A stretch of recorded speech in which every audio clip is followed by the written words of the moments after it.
नमस्कार, हमारा नाम है समरीन और आपने देखना शुरू कर दिया है लाइव सिटीज। देखिए, 5 दिनों के अंदर बिहार में आज दूसरी बार हैं पीएम मोदी। आपको मालूम है कि आज पीएम मोदी का बेतिया में बड़ा कार्यक्रम है, लेकिन उससे पहले ब्रेकिंग न्यूज ये है कि पीएम मोदी के इस कार्यक्रम में शिरकत नहीं करेंगे सीएम नीतीश कुमार, यानी कि पीएम के इस प्रोग्राम में नहीं दिखेंगे आपको सीएम नीतीश कुमार। सीएम नीतीश कुमार ने अपना प्रोग्राम कैंसिल कर दिया है। आपको बता दें कि जैसे ही ये खबर आई वैसे ही अब तरह तरह के सवाल उठ रहे हैं और कई तरह के कयास भी लगाए जा रहे हैं। तो आज हम इसी मुद्दे पर खरी खरी बातचीत करेंगे सीनियर जर्नलिस्ट रवि उपाध्याय जी से। सबसे पहले बहुत शुक्रिया जी, बात करने आपका के भी लिए। शुक्रिया। जी, सबसे पहले तो हम आपसे सीधा सवाल पूछेंगे और सीधा जवाब जानना चाहेंगे। आज पीएम के कार्यक्रम में क्यों नहीं गए सीएम नीतीश कुमार? देखिए, निश्चित रूप से मुख्यमंत्री नीतीश कुमार को विदेश दौरे पर जाना है, उसके लिहाज से उनका कुछ इंगेजमेंट यहाँ पर था। तो वो उस इंगेजमेंट के चलते कई सारी योजनाओं का उनको शिलान्यास ये सब को लोकार्पण करना था, इस लिहाज से वो नहीं गए और उसके बाद से उनका व्यस्त शेड्यूल था। तो ऐसे में नहीं जाने को लेकर के हाँ वह जा सकते थे, जैसे उनके एब्सेंट में सरकार की ओर से माने मुख्यमंत्री की ओर से विजय चौधरी को वहाँ भेजा गया है। तो वो वहाँ पर हैं, ऐसे में वह जा सकते थे लेकिन नहीं गए। तो यह कहीं ना कहीं यह थोड़ा सा निश्चित रूप से अभी जो माहौल गहमा गहमी, अभी लोकसभा के चुनाव का दौर है और सब पार्टी एक दूसरे और भी प्रधानमंत्री आ रहे हो, उसमें मुख्यमंत्री नीतीश कुमार का नहीं जाना। देखिए समरीन, एक बात समझ लीजिए, मुख्यमंत्री बिहार तो नीतीश कुमार है ही हैं, वह जदयू के राष्ट्रीय अध्यक्ष भी हैं। ऐसे में उनका वहां नहीं जाना कुछ न कुछ संकेत भी देता है, जो पॉलिटिकल कॉरिडोर में जितनी बातें चल रही हैं कि जदयू जो है सो जो सीट 16 सीट मांग रही है, 17 सीट मांग रही है, तो वह उससे कहीं ना कहीं उसको कम दिखाई पड़ रहा है। इस लिहाज से भी कुछ न कुछ यह संकेत मिलता हुआ मतलब आप ये कह रहे हैं कि जेडीयू अपनी मांग पर अड़ी हुई है, उसको 16 चाहिए, 17 चाहिए, उससे कम पर बात नहीं बनेगी और यही नाराजगी भी हो सकती है। यह नाराजगी हम नहीं कर रहे हैं, आप नहीं कर रहे हैं, पॉलिटिकल कॉरिडोर में इस बात की भी चर्चा कहीं ना कहीं है, सुगबुगाहट है। तो क्योंकि नीतीश कुमार जैसे विजय चौधरी को भेजा, वह खुद नहीं जा सकते थे, वो जा सकते थे।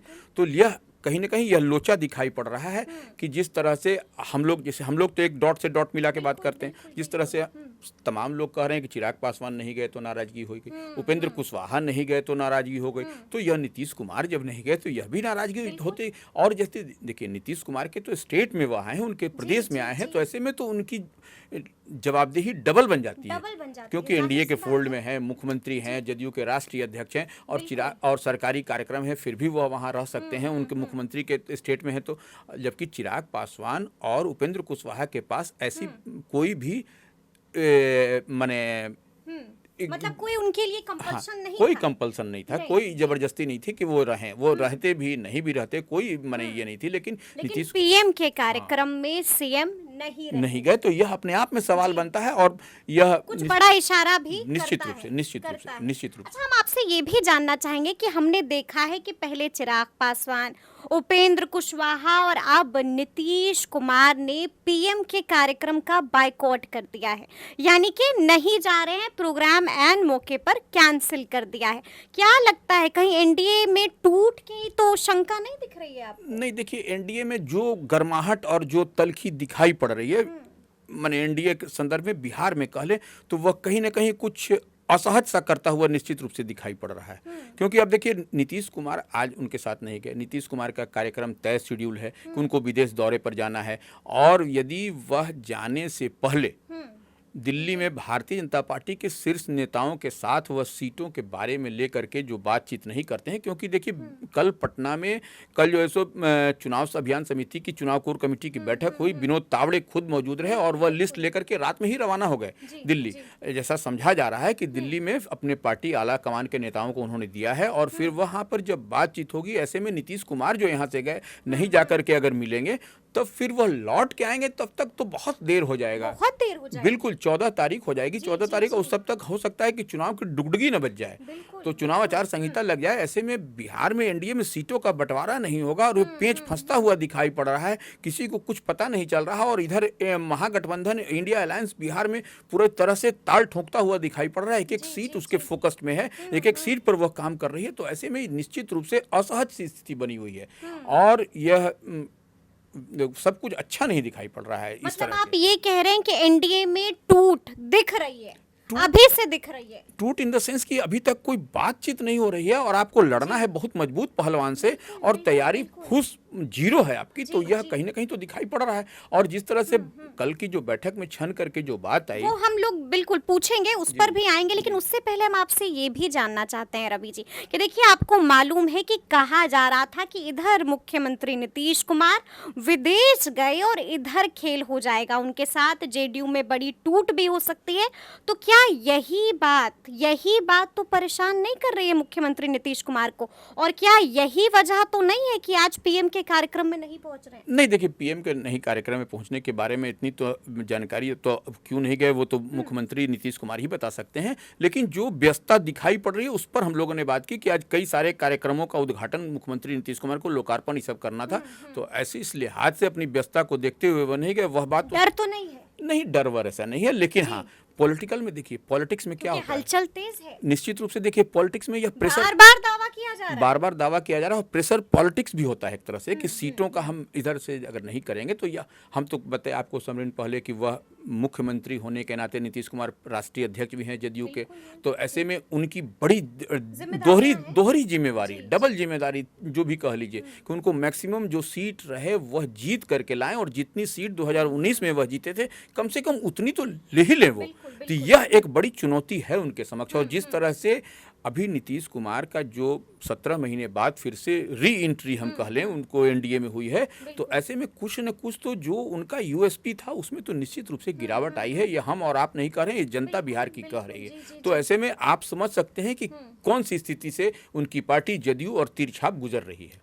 लेकिन इसी बीच हम अपने दर्शकों को भी बताना चाहेंगे कि केसी त्यागी ने भी बीते दिन बड़ी बात कह दी थी, यानी कि अभी से अब सुनाई दे रही है, अंदर खाने में भी कई तरह की चर्चा हो रही है और मांग अब जेडीयू साफ कह रही है कि 16 सीट अमानत। देखिए, यह अमानत की बात जो हो रही है समरीन, इसका मतलब ये समझिए कि 16 सीट उनको नहीं मिलने जा रही है, नहीं मिलने जा रही है। बिल्कुल। ये आप देखिए कि भारतीय जनता पार्टी क्या कहती हुई नजर आ रही है। जो भी जहाँ पर जो भी अभी जो पहली सूची जारी हुई उसमें देखिए कई ऐसे स्टेट में आप देखिएगा कि जहाँ पर उनके माने उत्तर प्रदेश की बात कर लीजिए, हरियाणा की बात कर लीजिए, तो वहाँ पर क्या हुआ, वहाँ पर जो कि अनसुईया पटेल को जो है सो सीट वहाँ पर समझौता करना पड़ा, जयंत चौधरी को समझौता करना पड़ा, उसी तरह से ओम प्रकाश राजभर को समझौता करना पड़ा, संजय निषाद को तक को समझौता करना पड़ा।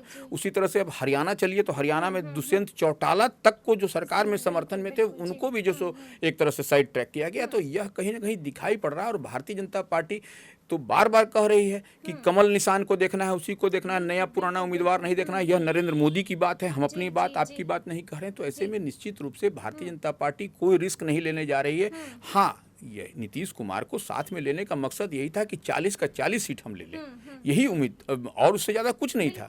लेकिन कहीं न कहीं यह दिखाई पड़ रहा है भारतीय जनता पार्टी के पास में बराबर सर्वे आ रहा है, तमाम सर्वे में इस बात का उल्लेख और जिक्र किया जा रहा है कि जो है सो अब वो पहले वाली स्थिति नहीं रही तीर-छाप की। बिल्कुल नहीं रही। अच्छा, हम ये भी जानना चाहेंगे, आपने कहा कि बीजेपी लगातार सर्वे पर सर्वे करवा रही है, यानी कि बीजेपी काफी एक्टिव मोड में नजर आ रही है। और बीते दिन हमने भी बातचीत की थी कि बीजेपी की मैराथन बैठक हुई थी, क्या कुछ हुआ उस बैठक में? रवि जी, अंदर की खबर क्या छनकर आई है?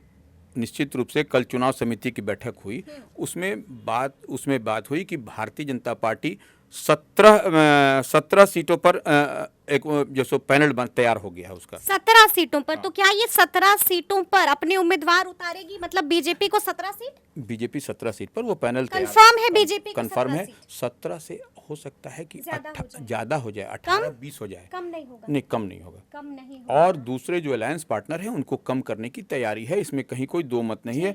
और भारतीय जनता पार्टी और जेडीयू लोजपा के बीच में 2019 में तालमेल था बिल्कुल था, 2019 के चुनाव में। इस बार अलायंस पार्टनर बढ़ गए हैं। तो ऐसे में जब तक एक दूसरे को कटसाइज नहीं किया जाएगा तो कैसे होगा, यह सबसे बड़ा सवाल है। और देखिए भारतीय जनता पार्टी चाहती क्या है, वह सिवान की सीट उसको मिल जाए।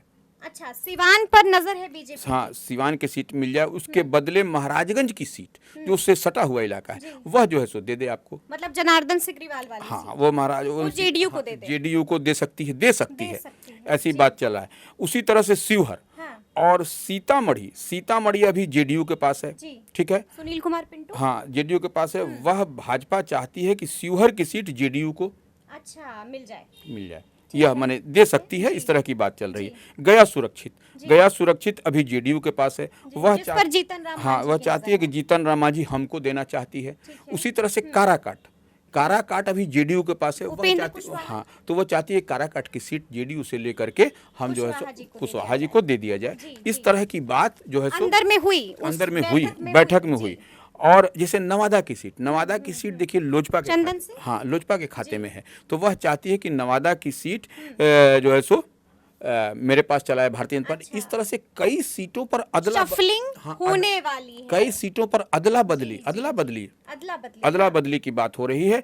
और बाकी तो अन्य कुछ और सीटें हैं, उस पर भी इस तरह की बात हुई है कल। और उसी को लेकर के विनोद तावड़े कल जो है सो दिल्ली रात में ही चले गए हैं। और ऐसे में अब देखने वाली बात है। और देखिए भारतीय जनता पार्टी लगभग 17 से अधिक सीट पर लड़ेगी, अब जान लीजिए। मतलब आप कह रहे हैं कि 17 भी नहीं, 17 से ज्यादा सीटों बिल्कुल पर लड़ेगी बीजेपी इस बार। बिल्कुल। अच्छा, उससे और ये भी याद रखना होगा कि सहयोगी भी बहुत है। हाँ, बिल्कुल। अब देखिए वो जैसे बात हो रहा है ना कि 4 से 5 सीट एलजेपी को, अच्छा, एकदम इसको आप देख लीजिएगा उसी तरह से। मतलब एलजेपी को चाचा को कितनी और भतीजे को कितनी? वो चाचा को भतीजे को अभी देने की बात हो रही है। चाचा को एडजस्ट किया जाएगा, उनको कहीं इधर उधर किया जाएगा, उसमें कहीं कोई दिक्कत नहीं। मतलब आप कह रहे हैं कि चिराग को 4 से 5? हाँ, 4 से 5 सीट चिराग पासवान को मिलने जा रहा है, उसमें कहीं कोई दिक्कत नहीं है, यही होने जा रहा है।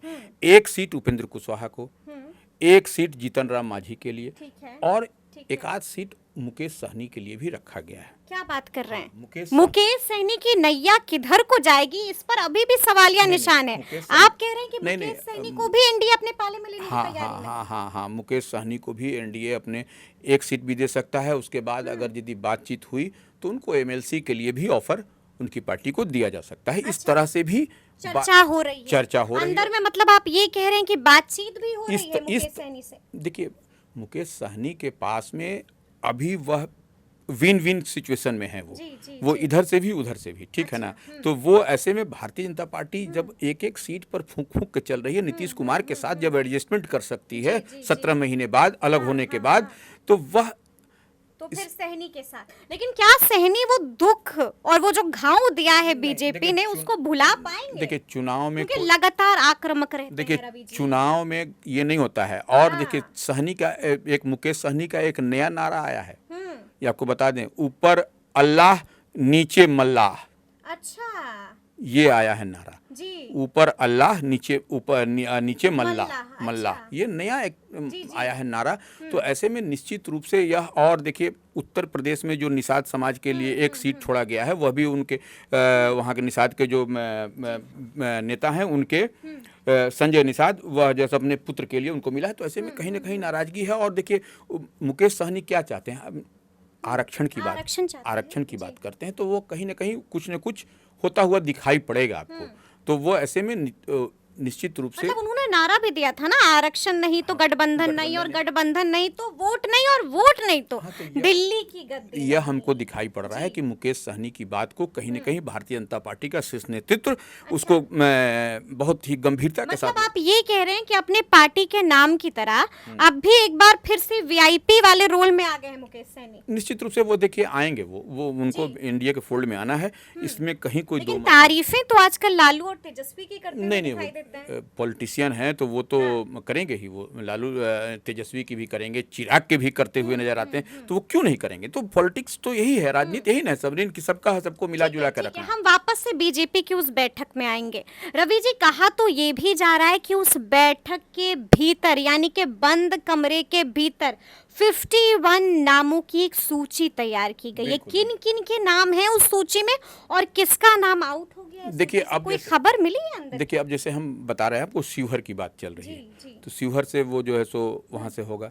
बक्सर की बात आ रही है, बक्सर में भी कुछ झोल-झाल आपको दिखाई पड़ रहा है। मतलब कह रहे हैं अश्वनी चौबे की सीट पर खतरा अश्वनी मंडरा चौबे, रमा देवी और राधा मोहन सिंह, इस सब की सीट पर आपको कहीं न कहीं यह कुछ झोल-झाल दिखाई पड़ रहा है। हाँ, हाँ। ये सब बात है, तो ये सब सीट जो है सो निश्चित रूप से आपको उस पर देखिए, अब 51 नाम गया है, सीट तो 40 ही है, 40 ही है। 40 है, और उस 40 में से भी अलायंस को कुछ अच्छा, सीट तो है। ये 51 नाम कैसे गया है? ये समझ में नहीं आया। बता रहे हैं सब में, जैसे 3-3 नाम करके गया है, 3 एक नाम गया सीट है, तो पे। 17 इंटू 3 कर दीजिए 51। हाँ, वही अच्छा, कर एक सीट से 3 नाम। 3 नाम गया है, जी, जी। 3 नाम गया है, उसमें वही 3 नामों पर वहां पर फाइनल मुहर लगेगी। अच्छा, जी, यही अब उसमें आज अब देखने वाली बात होगी किस पर वहां मुहर लगती है, मतलब कि किसके नाम पर क्रॉस लगता है और किसके नाम को टिक किया टिक जाता किया है। जाता है। बिल्कुल बिल्कुल वही होने जा रहा है, वही कुछ होगा भी। 51 नाम जो गया है वही नाम है इसमें, और इधर उधर कुछ नहीं, 3 नाम गया है। किस किस पर खतरा है रवि जी? देखिए, जब जैसे मार्गदर्शक मंडल में किनको रखा जाएगा वो जी, सबको जी, जी। पता भी चल रहा है। कई लोग हैं, और देखिए परफॉर्मेंस जो हम आपको समरीन बार बार हम लोगों ने कई बार चर्चा भी की। लाइव सिटीज़ पर हम लोगों ने क्लियरिटी के साथ कहा है कि कई नाम ऐसे हैं जिन पर आप ऐसे समझिए कि उन पर तलवार लटकी हुई नजर आ रही है। कौन कौन? जैसे अब जैसे उम्र जिसकी है 72-75, इस टाइप से जो हो रहे होते जा रहे हैं आपको, तो ऐसे में कई नाम हैं इस लिस्ट में, और जिनका परफॉर्मेंस अच्छा नहीं रहा, जिसका 3 बार भारतीय जनता पार्टी ने सर्वे कराया, 1 बार राष्ट्रीय स्वयंसेवक संघ की ओर से सर्वे कराया तो गया। अंदर की खबर क्या है, किस किस नाम पर खतरा है और किसकी टिकट कट सकती है? देखिए, शिवहर पर तो एकदम क्लियर खतरा कट है। खतरा है, महाराजगंज पर खतरा है, जनार्दन सिग्रीवाल खतरा है, बक्सर पर खतरा है, चौबे जी खतरा है निश्चित रूप से। जी। इसी तरह से आप चलिए मोतिहारी पर, जैसे मैंने राधा मोहन सिंह वाली सीट पर खतरा है, तो यह सब खतरा बना हुआ है आपको, बना हुआ और कहीं न कहीं कुछ न कुछ आप इधर आइएगा तो आरके सिंह पर भी इसी तरह से है, अच्छा, आरा पर भी है, आरा पर भी खतरा है। बिल्कुल बिल्कुल बिल्कुल, वहां पर भी कुछ न कुछ दिखाई तो पड़ा। पवन सिंह भी नहीं है? नहीं, पवन सिंह के नहीं, पवन सिंह को ऐसा तुर्प के एक्का तुर्प के पत्ता नहीं थे वो, जी। तो वो ऐसे में वहां पर भी कुछ न कुछ है। वहाँ पर भी हाँ, जो क्योंकि था। शाहाबाद थे कि उनके रहते, एक बात तो समझ, भारतीय जनता पार्टी इस बात को समझ रही है, शाहाबाद में आपको भारतीय जनता पार्टी के माने वहाँ सांसद रहते हुए आरके सिंह जैसे कद्दावर और जी। ऑनेस्ट अफसर के रहते हुए, माने जो राजनेता के रहते हुए, वहाँ से शाहाबाद क्षेत्र में भारतीय जनता पार्टी का टिकट नहीं मिला 2020 के बिहार विधानसभा चुनाव में, जीत नहीं सका वो। तो ऐसे में निश्चित रूप से एक चुनौती है ना भारतीय जनता पार्टी के पास कि कैसे हमको हम मैक्सिमम हम लेकर, जबकि वो आरा था, बक्सर था, तमाम इन लोगों का सीट था, फिर भी नहीं। तो यह एक बड़ा चैलेंज और चुनौती है भारतीय जनता पार्टी, उसको भी बहुत बारीकी के साथ देख रही है। बिल्कुल, मतलब कि बीजेपी काफी एक्टिव हो गई है, तो अब देखना होगा कि आगे आगे क्या कुछ होता है। तो ये पूरी बातचीत आपको कैसी लगी है, कमेंट करके हमें जरूर बताइएगा। तो इस तरह के तमाम अपडेट्स के लिए ऐसे ही हमारे साथ बने रहिएगा और देखते रहिएगा लाइव सिटीज। बहुत शुक्रिया।